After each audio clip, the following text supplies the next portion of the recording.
नमस्कार, KTV news में आपका स्वागत है। मैं स्तुति और आइए एक नजर डालते हैं शहर की प्रमुख सुर्खियों पर।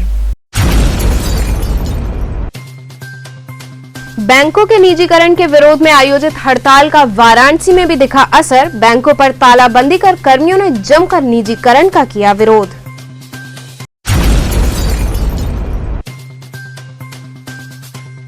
चेतगंज थाना अंतर्गत बाग बरियार सिंह मोहल्ले में कुछ बदमाशों ने एक छात्र को मारी गोली, बुरी तरह छात्र हुआ घायल।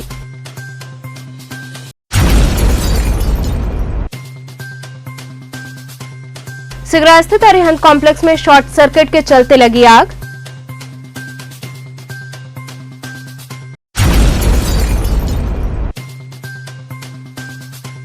और विश्व उपभोक्ता दिवस पर पूर्वांचल उपभोक्ता कल्याण समिति द्वारा निकाली गई जागरूकता महारैली। और अब खबरें विस्तार से। बैंकों के निजीकरण के विरोध में आयोजित हड़ताल का वाराणसी में भी असर दिखा। बैंकों पर तालाबंदी कर कर्मियों ने जमकर निजीकरण का विरोध किया। बैंकों के निजीकरण के विरोध में प्रदेश और केंद्र सरकार के खिलाफ United forum of bank unions द्वारा 2 दिवसीय हड़ताल आयोजित की गई, जिसका असर वाराणसी में भी देखने को मिला, जहां बैंक कर्मियों ने बैंकों में ताला बंद कर कार्य से विरत होकर निजीकरण का जमकर विरोध करते हुए हड़ताल को सफल बनाया। मकबूल आलम रोड स्थित कई बैंकों के कर्मचारियों ने इकट्ठा होकर निजीकरण का विरोध करते हुए केंद्र और प्रदेश सरकार के खिलाफ जमकर नारेबाजी की। 2 दिनों के हड़ताल से जनता को होने वाली परेशानी पर बैंक कर्मियों ने खेद जताया और जनता से उनका समर्थन करने की अपील भी की। बैंक कर्मियों का कहना था कि हम सरकार द्वारा किए जा रहे निजीकरण, सरकारी उपकरणों के बेचे जाने इत्यादि का विरोध कर हड़ताल कर रहे हैं।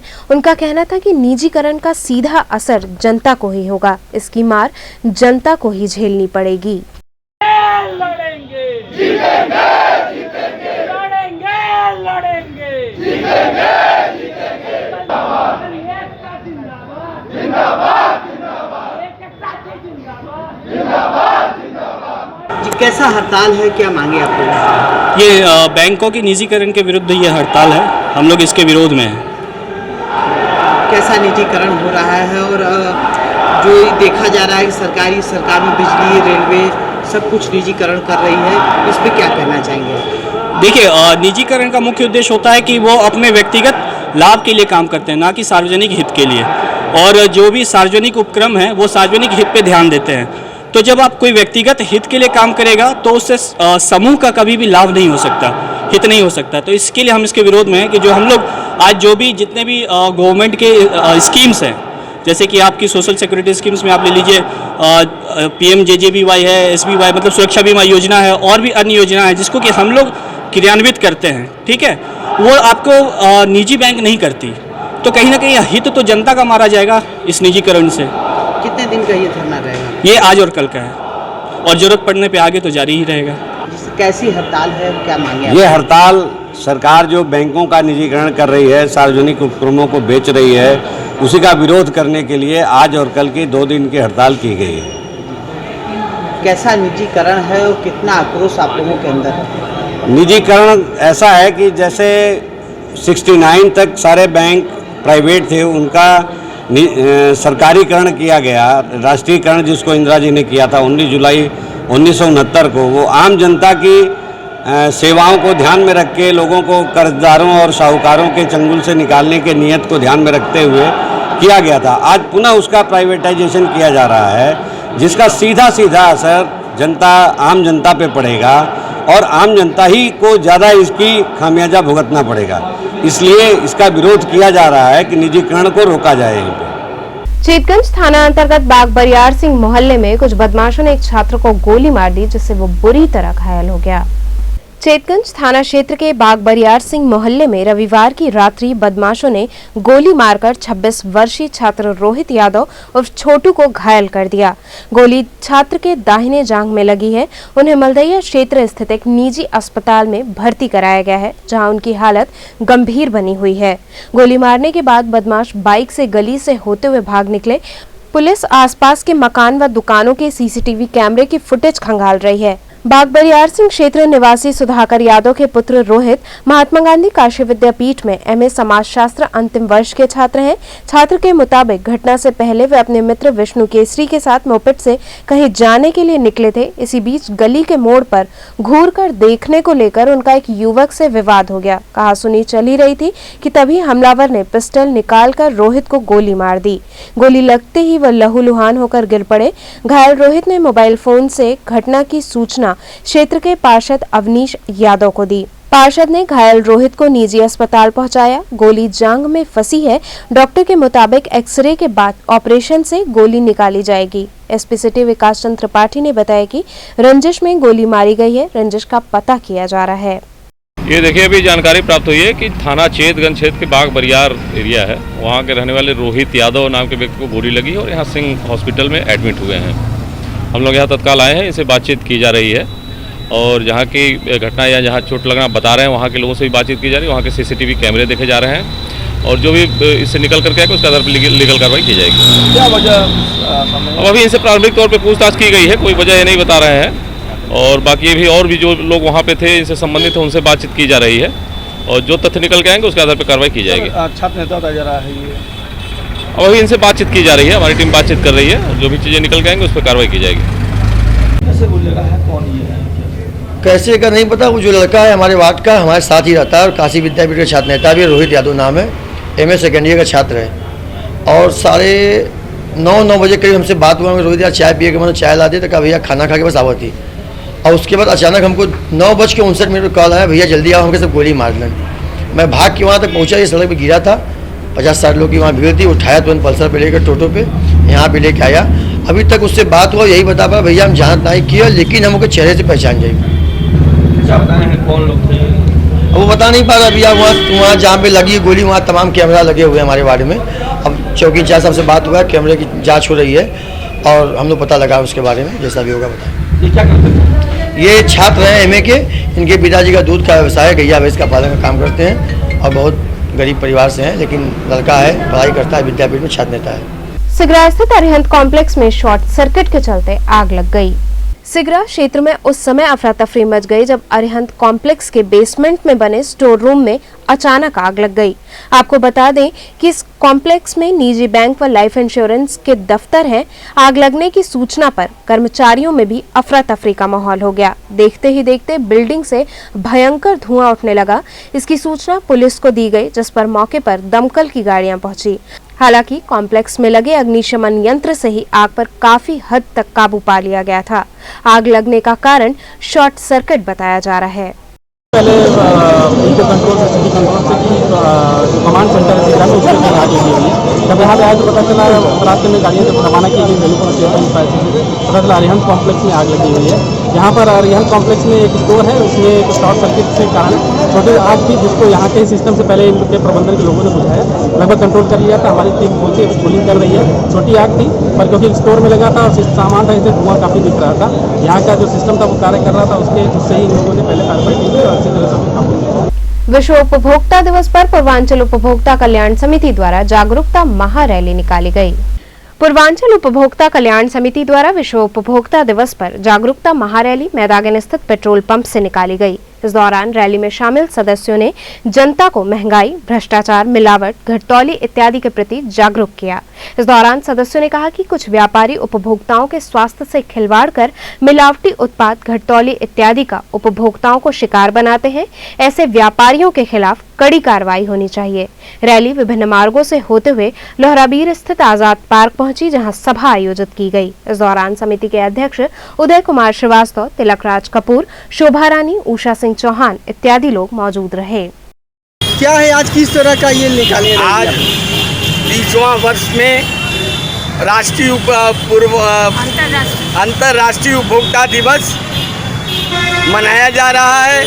मैदागिन पेट्रोल पंप से सीधे हम बड़ा गणेश, लोहटिया चिकित्सालय, पिपलानी, कटरा होते हुए लोहराबीर आज़ाद पार्क में हम आकर सभा में हम तब्दील किए हुए हैं।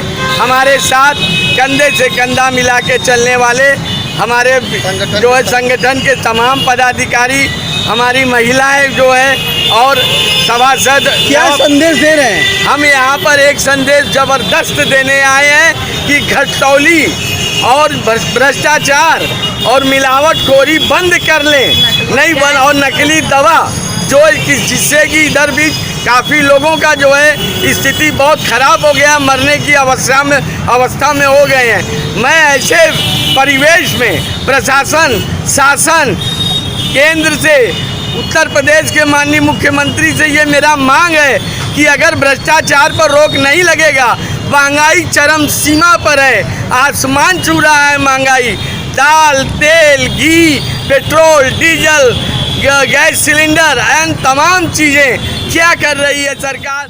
इस समय महिलाओं के ऊपर बहुत मार पड़ रही है।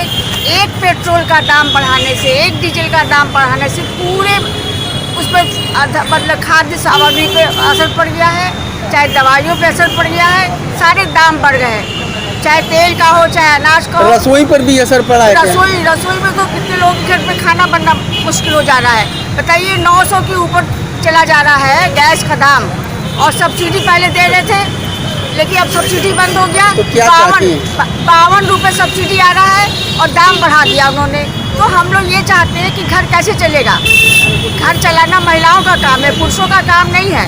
पुरुष केंद्र में बैठ के केवल वो कर दे रही है, वो पता नहीं हमारी वित्त मंत्री है उनको नहीं समझ में आ रहा, वो महिलाओं की नहीं समझ पा रही है कि महिलाओं के ऊपर क्या भार पड़ता है, परिवार चलाना पड़ता है। तो हमारा अनुरोध है वित्त मंत्री जी से, केंद्र से, राज्य सरकार से कि ये जो तेल का दाम इन्होंने बहुत ज़्यादा बढ़ाया, पूरे भारत में उसका असर पड़ रहा है, केवल एक राज्य में नहीं पड़ रहा है, पूरे भारत में उसका प्रभाव है। सारी चीज़ों पे, चाहे दाल के दाम हो, सब पे दाम बढ़ गया है। तो हमारा अनुरोध है कि पेट्रोल का जो मूल्य है वो कम किया जाए, उसी से महंगाई अपने आप रुकेगी। बीएचयू को खोले जाने को लेकर आगे की रणनीति तय करने हेतु छात्र संगठन ने छात्र पंचायत बैठक की। काशी हिंदू विश्वविद्यालय को पूर्ण रूप से खोले जाने की मांग को लेकर छात्र संगठन ने एक छात्र पंचायत बैठक का आयोजन कर आगे की रणनीति बनाई। बैठक में छात्रों ने निर्णय लिया कि जल्द ही स्वतंत्रता भवन में कार्यक्रम का आयोजन किया जाएगा और उसमें कुलपति को आमंत्रित कर विश्वविद्यालय न खोले जाने का स्पष्ट कारण मांगा जाएगा।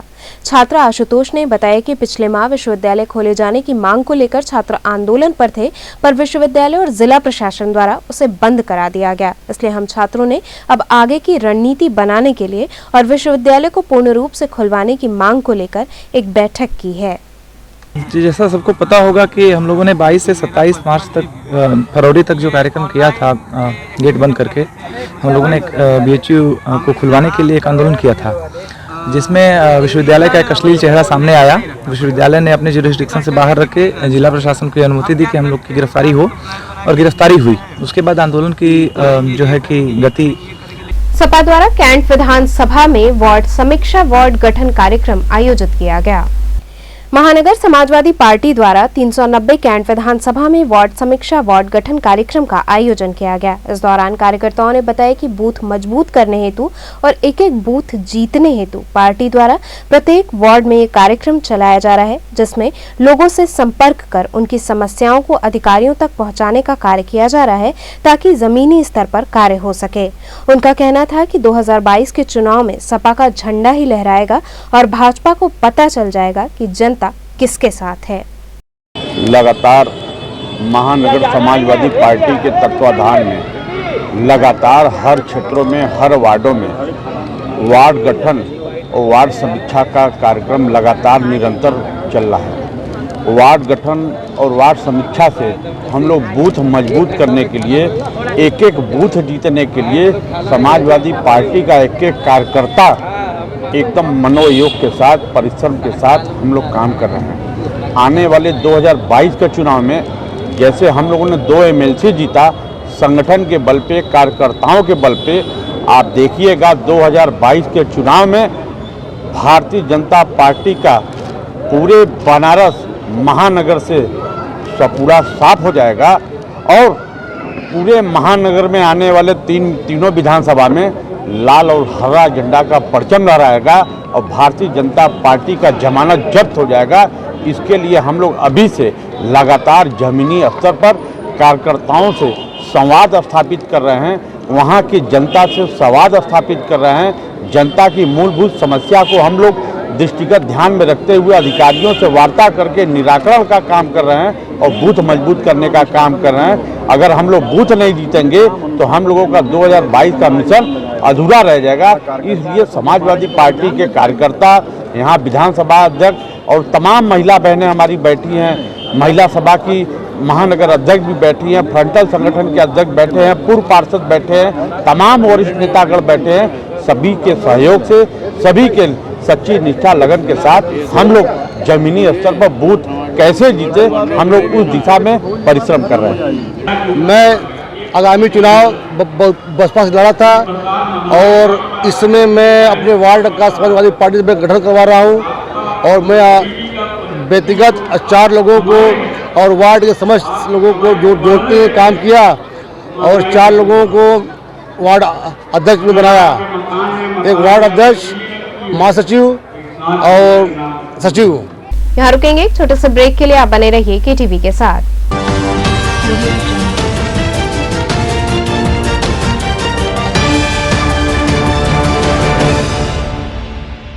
खबरों से जुड़े रहने के लिए हमारे चैनल KTV वाराणसी को सब्सक्राइब करें और लेटेस्ट अपडेट्स के लिए बेल आइकन को प्रेस करें।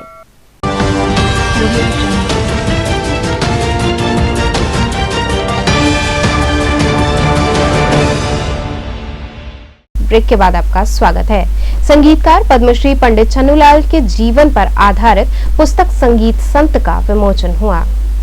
बनारस के सुप्रसिद्ध संगीतकार पद्मश्री पंडित छन्नूलाल मिश्रा के जीवन गाथा की पुस्तक का रविवार को रथ यात्रा स्थित एक उपवन में संपूर्णानंद संस्कृत विश्वविद्यालय के कुलपति प्रोफेसर राजाराम शुक्ल ने विमोचन किया।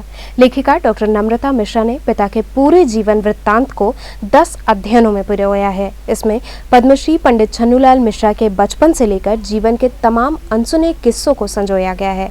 उन्होंने बताया कि पुस्तक आने वाले दिनों में ऑनलाइन प्लेटफॉर्म पर भी उपलब्ध रहेगी। विमोचन समारोह के दौरान सांस्कृतिक संध्या का भी आयोजन हुआ। इस कार्यक्रम के दौरान मुख्य रूप से वीरभद्र मिश्र, पद्मश्री डॉक्टर सरोज चूड़ामणि, डॉक्टर ओम प्रकाश दुबे, अंगद सिंह इत्यादि लोग मौजूद रहे। सर, इस वक्त क्या कार्यक्रम है, किस वक्त क्यों आए हैं, क्या है? ये पुस्तक विमोचन का अवसर है और पुस्तक हमने जो लिखा है इसमें सबका कल्याण है। हर कलाकार को अगर ये पढ़ेंगे तो उसमें बहुत आनंद आएगा। क्यों कि स्वर, लय, शब्द, इसकी उत्पत्ति कैसे हुई भगवान शंकर के डमरू से, वो सब हमने लिखा है। और बहुत सी बातें हैं कि जो हम भूल गए हैं लिखने के बाद, क्योंकि बड़ा कठिन है और संस्कृत में बीच बीच में हमने दिया है उसको। और सबसे बड़ी बात यह है कि लड़की ने बड़ा मेहनत किया है तब ये पुस्तक छप चुकी है, नहीं तो मुश्किल था हमारे लिए। आपके पुतली के द्वारा विमोचन किया जा रहा है, लिखा गया है, क्या कहना चाहेंगे एक पुतली को लेकर के? आपके पुतली के ही द्वारा इसका विमोचन लिखा गया है किताब को, काफ़ी मेहनत करना पड़ा, आप पिता हैं तो बेटी को क्या कहना चाहेंगे? नहीं, ठीक है, पुत्री के नाम से अगर किया गया है तो मेहनत उसी ने किया है, सब कुछ किया है। हमने सिर्फ रास्ता बताया है, चली है वही। जब तक कोई चलेगा नहीं, गोदौलिया किधर है, तो रास्ता बताने पर आदमी चलेगा तभी उस मंजिल पर पहुंचेगा। और सबसे बड़ी बात है कि गुरु की कृपा से हुआ है। गुरु महाराज का बात में चर्चा हमने किया है कि कैसे सिद्ध पुरुष थे, तो उनका भी आशीर्वाद सबको मिलेगा। हम भी अब 86 साल के हो गए, तो अब हमको भी माने आशीर्वाद देने का उम्र हो गया है, इसलिए हम आशीर्वाद सबको देते हैं। जो लोग आए हैं हमसे उम्र में बड़े हैं उनको हम प्रणाम करते हैं, और जो हमसे छोटे हैं उनको सबको आशीर्वाद देते हैं कि सब प्रसन्न रहें, और प्रसन्न रहने से आयु बढ़ता है। भगवान रामचंद्र जी प्रसन्न बदनम श्री सीतया शोभितम, प्रसन्न रहते थे, अमर हैं। भगवान शंकर प्रसन्नाननम नीलकंठम दयालम, वो भी प्रसन्न रहते हैं। तो उनके सेवक होकर के हम दुखी क्यों रहें, हम भी हंसते रहें। प्रसन्न रहेंगे तो आगे आयु बढ़ेगा। धन्यवाद जी। इस पुस्तक का शीर्षक है संगीत संत पद्म विभूषण पंडित छन्नूलाल मिश्र, और उनका जीवन कितना कष्ट भरा रहा है, उन्होंने संगीत की शिक्षा कितनी मुश्किलों से पाई और किस तरह से आजमगढ़ के हरिहरपुर गांव से निकल के आज वो विश्व प्रसिद्ध कलाकार हैं, पद्म विभूषण से सम्मानित हैं। इसकी पूरी कहानी है इसमें, और जितना मैंने पिताजी को देखा है बचपन से, वो सारी चीज़ें मैंने अपना अनुभव लिखा है इसमें। और आशा करती हूँ कि ये हमारे आने वाली जो युवा पीढ़ी है संगीत जगत में, उनके लिए बहुत उपयोगी सिद्ध होगी। और मेरा परम सौभाग्य था कि आज के इस विमोचन समारोह में सभी गणमान्य अतिथि थे, और मैं कैसे धन्यवाद दूँ इनको। मुख्य अतिथि के रूप में प्रोफेसर राजाराम शुक्ल जी हैं, जो कि संपूर्णानंद संस्कृत विश्वविद्यालय के प्रोफेसर हैं, कुलपति हैं, माफ़ी चाहती हूँ, कुलपति हैं। साथ ही पद्म भूषण पंडित राजन मिश्र और पंडित साजन मिश्र जी भी हैं यहाँ पे, और आपके साथ महंत पंडित वीर विशंभर नाथ मिश्र जी भी इस समय हमारे साथ हैं, जो कि संकट मोचन मंदिर के महंत हैं। और भी काशी हिंदू विश्वविद्यालय से बहुत सारे प्रोफेसर्स और बनारस के बहुत गणमान्य अतिथि हमारे साथ हैं। खुद अपने आप में आपको ये सोच आई कि उनके ऊपर पुस्तक लिखी जाए? देखिए, जब से होश संभाला है तब से मैं जब भी पिताजी की बातें सुनती थी तो मुझे लगता था कि ये बात सबको मालूम होनी चाहिए। ये ज्ञान की बातें, ये अध्यात्म की बातें जो कभी किसी पुस्तक में नहीं पढ़ी, वो सबको मालूम होनी चाहिए। लेकिन पहले आइडिया नहीं था, इतना समझ नहीं थी कि कैसे इसको लाना है सबके सामने। और 10 साल पहले मैंने सोचा कि एक पुस्तक के माध्यम से मैं ये आगे अपने देश के लिए एक निधि के रूप में रखना चाहूँगी। और 10 वर्ष का समय लगा मुझे, डेटा कलेक्शन से काम शुरू किया, उसके बाद ही उसे पुस्तक के रूप में यहाँ पे आज मैं लेकर आई हूँ। इसके लिए मैं अपने भगवान का, अपने गुरु महाराज का और अपने गुरु पंडित चन्नूलाल मिश्र जी का बहुत बहुत हृदय से आभार व्यक्त करती हूँ। पिताजी आज काशी की जो संगीत परंपरा है उसके पर्याय हैं, इसमें कोई दो राय नहीं है कि बनारस की ठुमरी, चैती, कजरी इसके स्तंभ माने जाते हैं पिताजी। उनकी विशेष पहचान है यहाँ बनारस की संगीत परंपरा। और मैंने इस पुस्तक में उसके विषय में काफ़ी विस्तार से लिखा है कि कैसे पिताजी ने संगीत की शिक्षा ली, कहाँ से प्रारंभ किया, उनके गुरु कौन है, आध्यात्मिक गुरु कौन है, उन्होंने सिद्धांत पक्ष किससे सीखा, कैसे पढ़ाई की, और आज वो यहाँ तक कैसे पहुँचे, ये सारी बातें उसमें हैं। संगीत और अध्यात्म पर विशेष उनका बल रहा है। वो जब भी सत्संग करते हैं तो वो अध्यात्म और संगीत को जोड़कर बताते हैं। तो इसलिए मैंने पुस्तक का जो शीर्षक है वो संगीत संत लिखा है, और आशा करती हूँ कि आप लोग जब पढ़ेंगे तो उसमें देखेंगे कि वो उसमें कितनी गुड़ बातें हैं जो कि हमारे आने वाली भावी पीढ़ी के लिए बहुत उपयोगी सिद्ध होंगी। गायत्री परिवार रचनात्मक ट्रस्ट द्वारा 1.25 लाख गायत्री महामंत्र जप अनुष्ठान का आयोजन हुआ।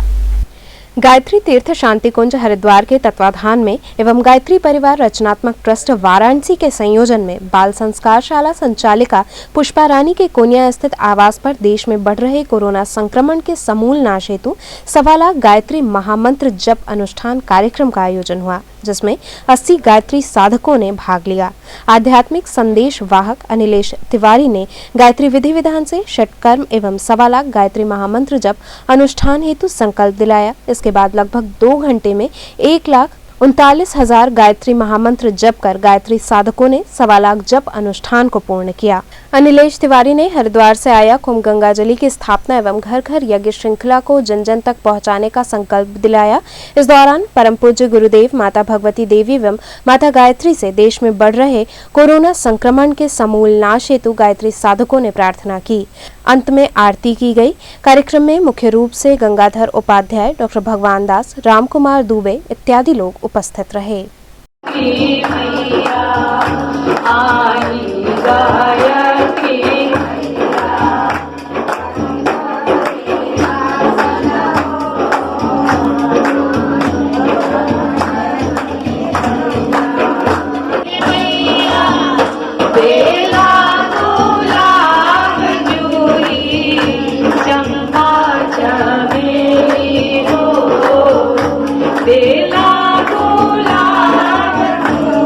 Shubhra social and educational trust का स्थापना दिवस मनाया गया।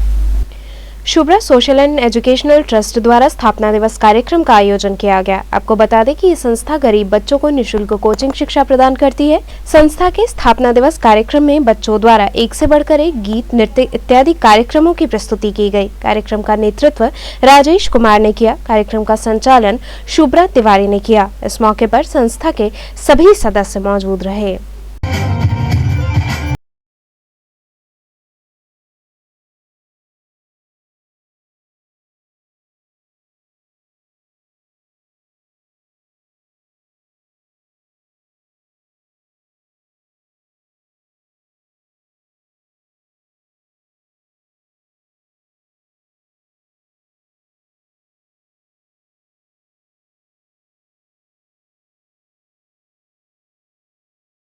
सराहनीय है, जैसे कि सिकंदर मौर्य जी और शुभ्रा जी लगातार इस बच्चों को आगे बढ़ाने शिक्षा के संबंध में निरंतर जो है प्रयास कर रहे हैं। इसके लिए मैं बहुत बहुत बधाई ऐसे देते हैं और जहाँ भी भरपूर कोशिश होगा, मदद होगा, जहाँ जो भी आवश्यकता पड़ेगी दिया जाएगा हमारे तरफ से, हमारे ब्लॉक की तरफ से। जी, आज BHU और महात्मा गांधी काशी विद्यापीठ के द्वारा एक ट्रस्ट चलाया जाता है, Shubhra social and educational trust, जो गरीब बच्चों के लिए निःशुल्क शिक्षा देता है।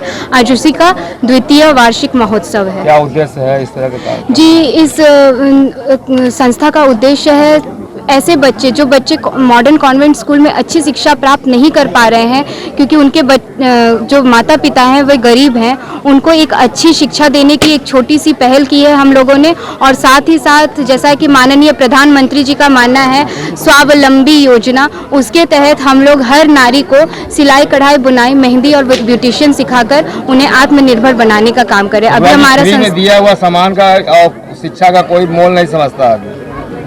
क्या कहेंगे? मेरा इसके बारे में बिल्कुल गलत मानना है, क्योंकि आज हम लोग फ्री में दे रहे हैं, लेकिन जो सम्मान बच्चों के आंखों में मैं देख पाती हूँ और बच्चों के अंदर एक जज्बा है कि हाँ मैं कर सकता हूँ, क्योंकि मैम और सर हमारे लिए इतनी मेहनत कर रहे हैं। तो मेरा ये मानना, मैं भी पहले ऐसे कुछ मानती थी, लेकिन आज ये मेरा मानना गलत हो गया है। कैसे मैनेज करती हैं, बच्चों को पढ़ाती हैं, फिर अपना परिवार और अपनी शिक्षा कैसे जी, मैनेज करना तो थोड़ा मुश्किल है, लेकिन हम लोग क्या है ना कि जो युवा हैं वो लोग ज़्यादा समय दोस्तों के साथ बिता देते हैं या फेसबुक व्हाट्सएप पे बिता देते हैं। मैं वो काम नहीं करती हूँ, मैं उससे हट के थोड़ा सा कोशिश करती हूँ कि अपना पढ़ाई भी जारी रखूँ और साथ ही साथ अपने परिवार को भी देखूँ और ये काम भी करूँ कि समाज के प्रति युवा का एक दायित्व है जो मैं निभाना चाहती हूँ। तो चलते चलते पुनः एक नजर डालते हैं शहर की प्रमुख सुर्खियों पर। बैंकों के निजीकरण के विरोध में आयोजित हड़ताल का वाराणसी में भी दिखा असर। बैंकों पर तालाबंदी कर कर्मियों ने जमकर निजीकरण का किया विरोध।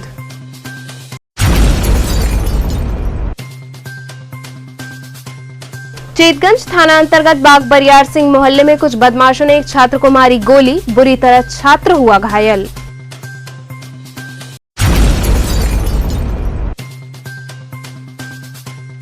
सिगरा स्थित अरिहंत कॉम्प्लेक्स में शॉर्ट सर्किट के चलते लगी आग।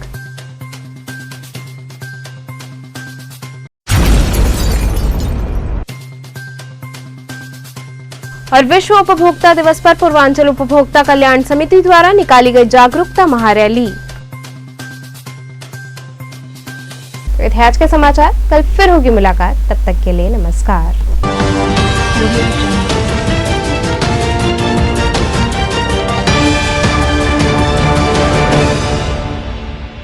खबरों से जुड़े रहने के लिए हमारे चैनल KTV वाराणसी को सब्सक्राइब करें और लेटेस्ट अपडेट्स के लिए बेल आइकन को प्रेस करें।